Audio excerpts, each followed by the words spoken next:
Welcome to the Springs in the Desert podcast. We're those friends that you can take with you wherever you are on the path of infertility. Hello and welcome back to the Springs in the Desert podcast. I'm Cassandra, your host for today's episode, and I'm here with our fabulous blog and blogcast manager, Katie. How's it going? Hey, Cassandra. Good to be with you today. Good to be with you too. And on the podcast for the first time, we have Katie's husband, Matthew. Welcome to the podcast. Well, thank you. I'm glad to be here. Great. Yeah, we're glad to have you. So why don't you guys just briefly share a little bit about your marriage and infertility story and how you found Springs in the Desert, just in case someone's not so familiar? Cool. So we got married in 2019, pretty much right out of college. So like all good Catholic couples, we thought we would just be inundated with babies. And then that didn't happen, which was cool for a little while. And then you start wondering what's going on. But yeah, so we've been married a little over 6 years and just kind of moving into what God wants from our marriage since it isn't looking how we anticipated. Mm-hmm. So our theme for this month is Your Marriage Has a Mission. We've been talking actually about this theme all year, and we'll be talking about it a lot in our lead up to Founding Day, Spring's birthday, which is coming up quickly in September. But we really just want to highlight how every couple's mission is unique to them. It's such a temptation sometimes to be looking at other couples and thinking that we have to like catch up, like we're behind or we're just totally on a different track than them. But in reality, every couple has their own path to holiness that is particular to them. So how would you each describe your mission in this season of life, both personally, spiritually, professionally? That's a good question, a big question, and one that's you're sort of always rethinking out the answer to every new season. Mm-hmm. I mean, in some ways, the overall mission is always the same. Know, love, and serve God in this life, so we can be happy with Him in the next. But then trying to apply that to specific cases, it's always going to vary a bit, and vary too from time to time. I feel like for different couples and also for different seasons. Sometimes if I know we've talked about mission before, or feeling like you need more of a mission, it can be a little paralyzing, feeling like you need to figure out something that's like your sort of overarching theme for your marriage, or Yeah.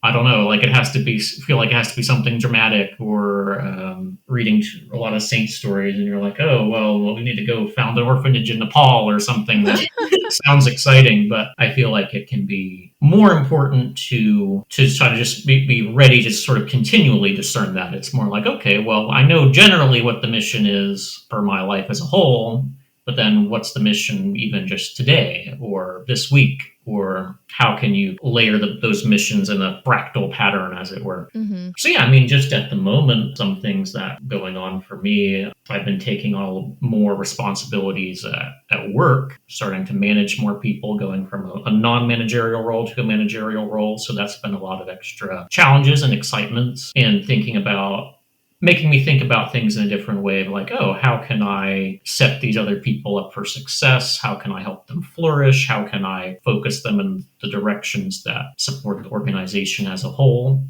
Is it earth-shattering and dramatic? No, but it's a good thing, and it's the thing that's kind of in front of me at the moment and that it seems like I ought to be working on. So yeah, I guess we're talking about sort of the mission that's in front of me right now. That's one of the first things that springs to mind. Sure. And I mean, the church in the world is made up of people working faithfully at their jobs, trying to bring Christ to others that they just encounter in the everyday.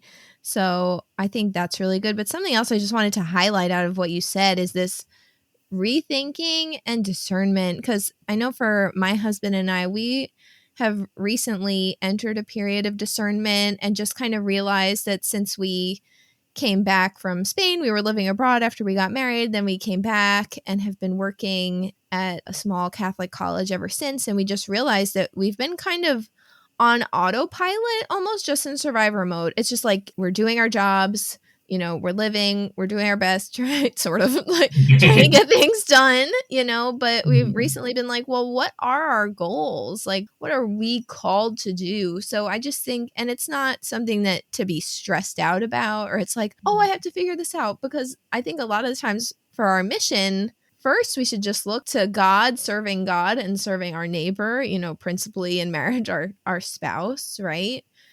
But also just thinking back to the vows that we've also been talking a lot about recently can really be a good place to start when it's like, what is our mission as a couple? What can we give to the world that no one else can? Yeah, I love everything that you said. I guess when you were talking about you and your husband reevaluating, like what are you being called to do in this season, it kind of makes me think of what Matthew and I were doing last spring with my job. And we were like, okay, well, we've kind of just been saying that you were going to work full time until we had children, but like, do we want to think about other career options for me, even if there aren't children? And so we were able to like reconfigure things and let me work part-time this past year. And that has been really good. And it's been allowing me to be, I think, a better wife and to put more energy into serving him and taking care of our home. And, seeing that as something valid and something that I'm called to in a way that I can be life-giving to Matthew. And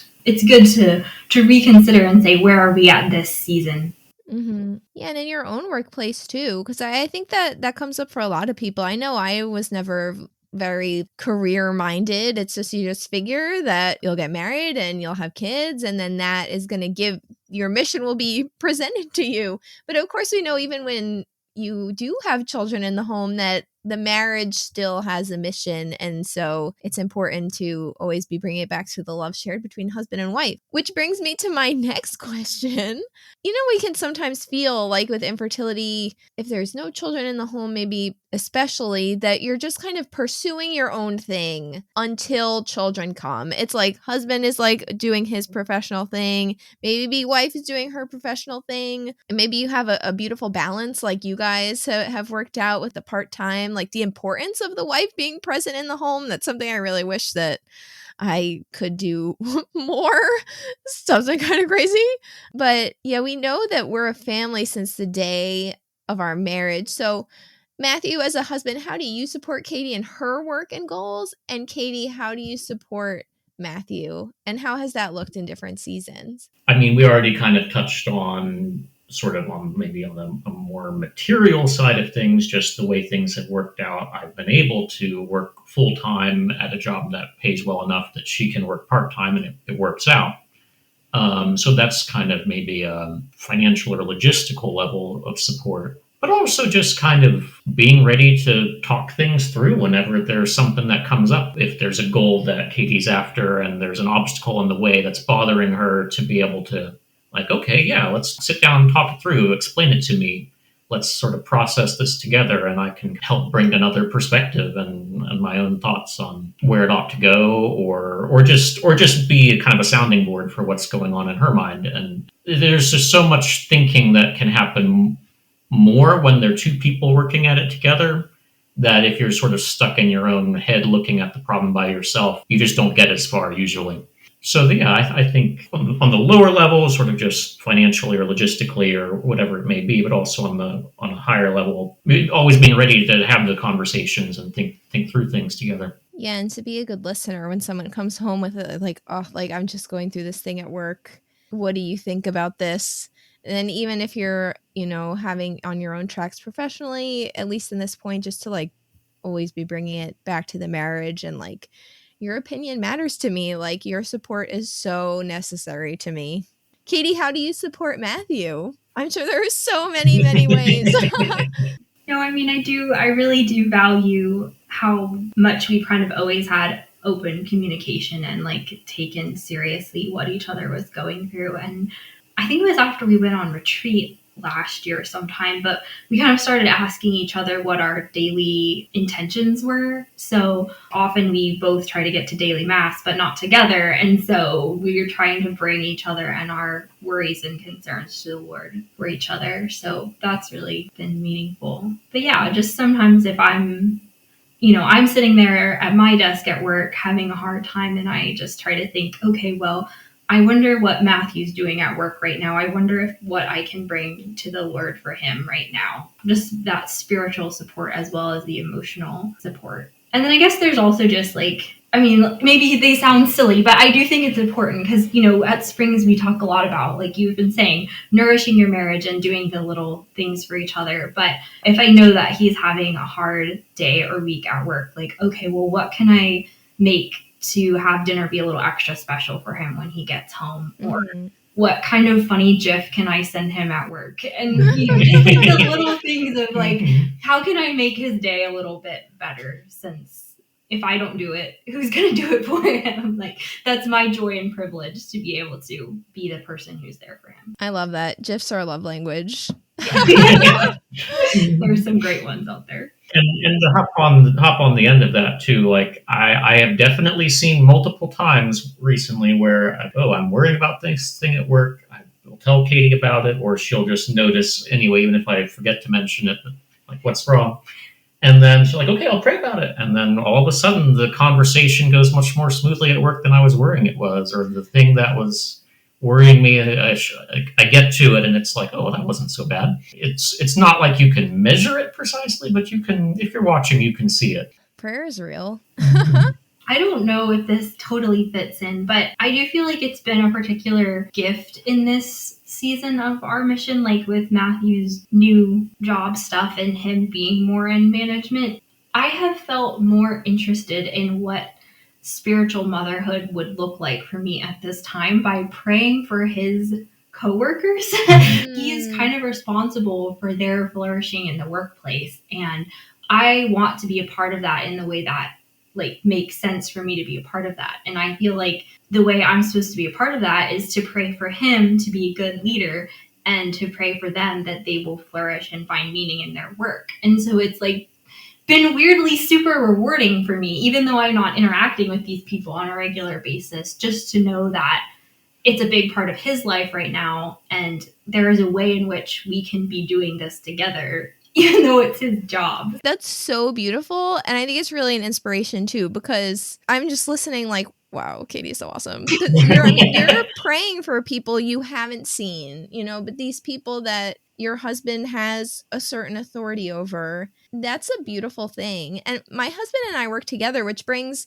there are pros and cons to that, there are pros and cons, because it's like when you kind of share in frustrations at work, I think then it's easier to forget, like we're all in this together, we're together. So I'm not always wondering how my husband's day is going, because I sort of know. I actually sit and work in his office a lot. And so it's I know exactly how the day is going. But just for praying and offering for your spouse in particular, I feel is something I could do much, much, much more of. And I just think it's really, really beautiful because, we do have the privilege in this season of life of being able to think a little bit more deeply and seriously about what it means to be a spiritual mother or father to others. And, at Springs that we put such an emphasis on intercessory prayer. We have specific intentions we're bringing before the Lord. And I think it's really beautiful to offer a particular suffering for a particular intention, because I also feel like sometimes I'm just drowning in intentions, right? Yes. There's just so much, but God is infinite and hears them all. And to just offer one thing for one intention, I think is but such a beautiful discipline too. Because all the times I'm and oh my God, children, and this, and this, and this. Okay, so Matthew, in your experience, what type of accompaniment would you like to see for husbands on the path of infertility? Because most of our team, we're women, and we've got the wives, pretty down. So what personally would you like to be seeing offered out there? On the one hand, it feels hard to set down a rule when the only experience I'm really working with is just my own. I don't know how much of this applies to other people or not, and how much of it's kind of husbands in general, and how much of it is, Matthew's personality. I don't know. I'm kind of trying to think back over the course of how things have gone. And I feel like there's been a little bit of, we were at different speeds in how we were advancing through processing it all. Mm-hmm. And I think Katie kind of started more of the process of thinking through it all and working through what does this mean for us. And I'm a little bit more in oh no, I got things taped out. There's this problem, but I'm just going to ignore it. And so I suspect there are probably a few other husbands out there doing the similar thing of you sort of have your arrangement of life figured out, and then this thing comes in and it's oh man, do I have to process all this? That sounds complicated and I'm busy. Yeah. And so maybe just sort of being patient with husbands who are in that situation and are like, no, I'm not ready for this yet. Ignoring problems sometimes works well for me, or shelving them for later sometimes works well for me. Driving Katie crazy here. This is not official Springs in the Desert advice, but I don't think you're the only husband out there who is processing their infertility or loss story this way. Yeah. I do think there's also a value, though, in that Springs in the Desert does offer things both just for women and then for couples, because it was super important for me to find Springs and to be able to start to process this with people who understood where I was, even when my spouse wasn't quite processing it with me the same way. Mm-hmm. So I think there was a way in which it helped both of us by helping me be able to work through things. That is true. And then, as we realized this was a more long-term or permanent part of our story, and Matthew started to more actively process through it, I already had some tools / was processing it in a more healthy way because of the community I found. So then it made our mutual processing, I think, work better because I was feeling supported. And then when we had to talk, it was better than it could have been, I guess. Yeah. No, I think that's beautiful, because when one spouse is supported, then the other one can also, at least to some extent, not that they shouldn't seek out, what's right for them, because we know that not only do men and women grieve differently, individuals grieve differently. So to get the support that's right for you, but of course what helps one spouse will ultimately help the other. And I think my husband, Matthew, probably had a very similar, at least in the outset when I was in cancer treatment. We were in survival mode, basically, and he was just putting his head down and just working on his doctoral thesis, just like getting it done, like immersing in work. And so I don't think that that's an atypical thing or way that men handle things. But something that really struck me, and I'll never forget, after our New Orleans retreat that we had for couples, we had a retreat in New Orleans for women, and then the next year we came back for couples, and some of the same women came back. They brought their husbands, and after we were all finished, we'd already all stayed there one night, and so we ended, and a lot of people went home, but some people just ended up staying like an extra night in the retreat center just because of the friendship. And one guy, his wife had left, the retreat because she had an event to go to. And he stayed by himself just because it's like, this is so great. Like, these people understand me. Nobody's going to be asking me these questions. So even if men don't need to be like having hearts to heart all the time, just to be with other couples who are in a similar situation, that you can share in that friendship, share in that availability. Even maybe we have that gift of maybe having a little bit more spontaneity. I'm like not a spontaneous person anymore in my season of life, but like if I wanted to be, like maybe I could like just go do something fun. And so just to have other friends who are in a similar situation as you, I think can really be a gift.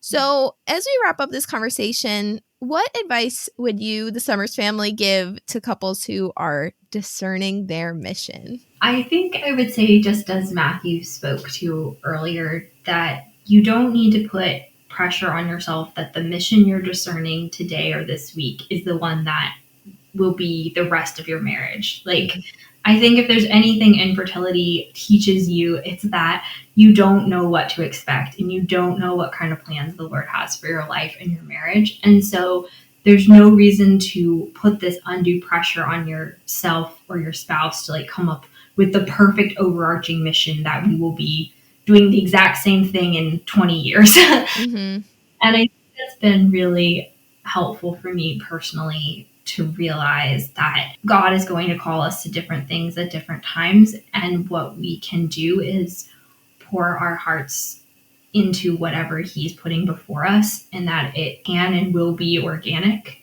And something that might seem kind of silly or circumstantial could still be the exact thing that God is asking of you right now.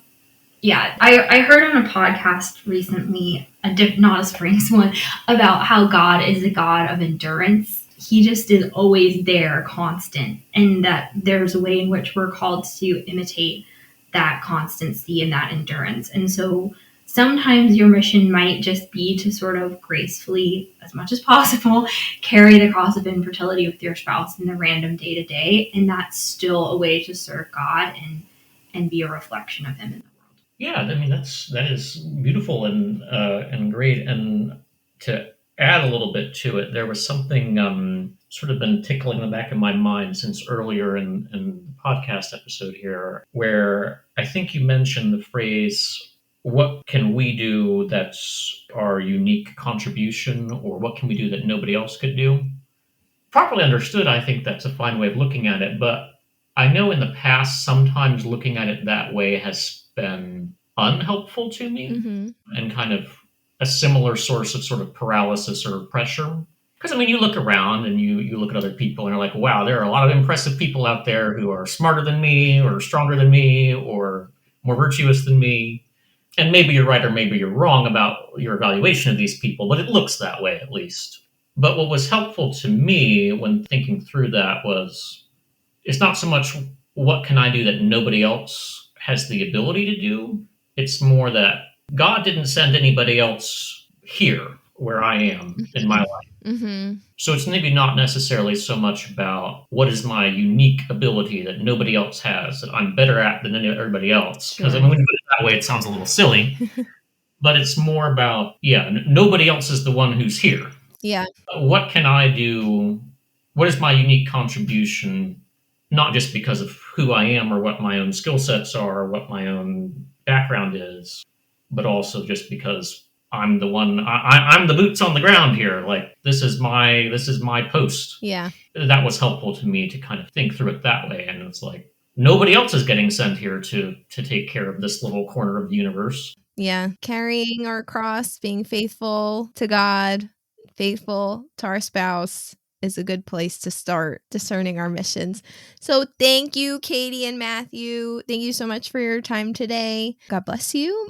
And listeners, God bless you all as you continue to discern what your mission is with your spouse and carry the cross of infertility. And always remember that God loves you, and so do we. Thank you so much for joining us for this Springs in the Desert podcast episode. We would be so grateful if you took a minute to rate and review us so that we can reach more listeners. Don't forget to check out our social media pages on Facebook and Instagram, and go to our website, springsinthedesert.org, where you can sign up for our newsletter and community prayer list, read our blog, and register for virtual and in-person events. Most importantly, remember that God loves you so much, and so do we.